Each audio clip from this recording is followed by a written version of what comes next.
আমি আজ সকালে বাজারে গিয়ে বাজার করছি, হঠাৎ দেখি একটা ছোট্ট বাচ্চা, ওই বছর 10 হবে, আমাকে এসে বলল, স্যার আমাকে কিছু খেতে দেবেন? আমি সকাল থেকে কিচ্ছু খাইনি, খুব খিদে পেয়েছে। এমনি খাবো না, আপনার বাজারের ব্যাগটা আমি আপনার বাড়ি পর্যন্ত পৌঁছে দিয়ে আসবো। আমি তখন ওকে 2টো বিস্কুটের প্যাকেট কিনে দিলাম।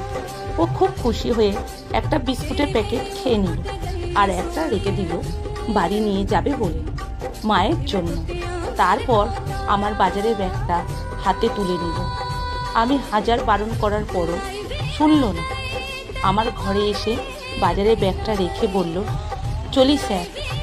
আমি 100 টাকা বার করে ছেলেটাকে দিতে চাইলাম। ছেলেটি বলল, ভিক্ষা দিচ্ছেন?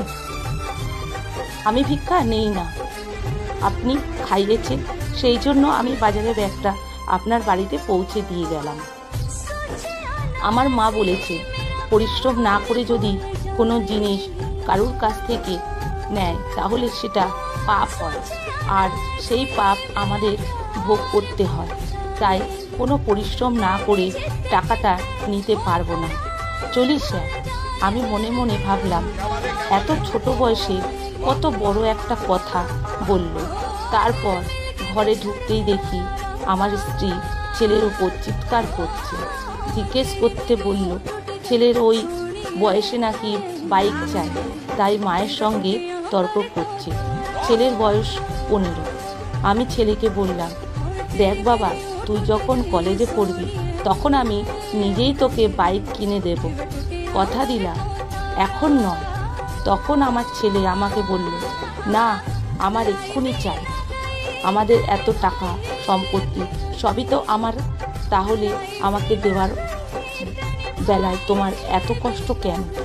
আগামীকালের মধ্যে আমাকে যদি বাইক কিনে না দাও তাহলে আমি বাড়ি ছেড়ে চলে যাব, আর কোনো দিন ফিরে আসবো না, তোমায় খুঁজেও পাবে না।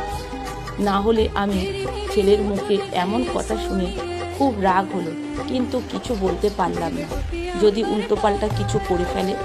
ছেলের কথা মতো ছেলেকে বাইক কিনে দিলাম। কিছুদিন পর হঠাৎ থানা থেকে আমার কাছে একটা ফোন আসে, আপনার ছেলেকে থানায় নিয়ে আসা হয়েছে, আপনি তাড়াতাড়ি চলে আসুন। আমি দৌড়ে গেলাম থানায়। আমার ছেলে একজন বয়স্ক মানুষকে ধাক্কা মেরেছে, বয়স্ক মানুষটা খুব আহত হয়েছে। আর থানার কর্মরত পুলিশ আমাকে বলে, ছেলে এখনো বয়স হয়নি, ছেলের হাতে বাইক ধরিয়ে দিয়েছেন, বুঝলাম আপনাদের পয়সা, তবে পয়সার গরমটা সব জায়গায় দেখানো যায় না।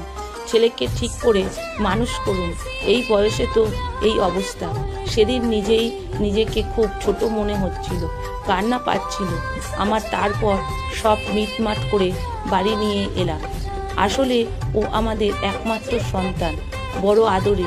যখন যেটা চেয়েছে তখন সেটাই দিয়েছি, কোনো সময় বারণ করিনি। কিন্তু এমন বুঝতে পারছি সব চাওয়াগুলো মেটানো ঠিক হয়নি।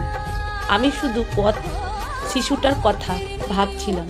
তার কাছে হয়তো দামি পোশাক নেই, দামি খাওয়া, ঘর বাড়ি কিছুই নেই, কিন্তু তার কাছে যে দামি জিনিসটা আছে, সুশিক্ষা, যেটা আমি আমার ছেলেকে দিতে পারিনি। সেই অর্থে ওর মা অনেক বড় লোক। আসলে আমরা অনেক মা বাবা মনে করি আমাদের সামর্থ্য আছে, তাই বাচ্চা যা চাইবে তাই দেব, বাচ্চাকে কোনো কষ্ট পেতে দেব না। কিন্তু বাচ্চাকেও অভাব শেখাতে হয়, কষ্ট শেখাতে হয়, যাতে সে সব পরিস্থিতির সাথে মানিয়ে নিতে পারে। কলমে সুষমা বাগ, প্রধান, পাঠে অনিতা ভট্টাচার্য। কেমন লাগলো অবশ্যই জানাবেন বন্ধুরা।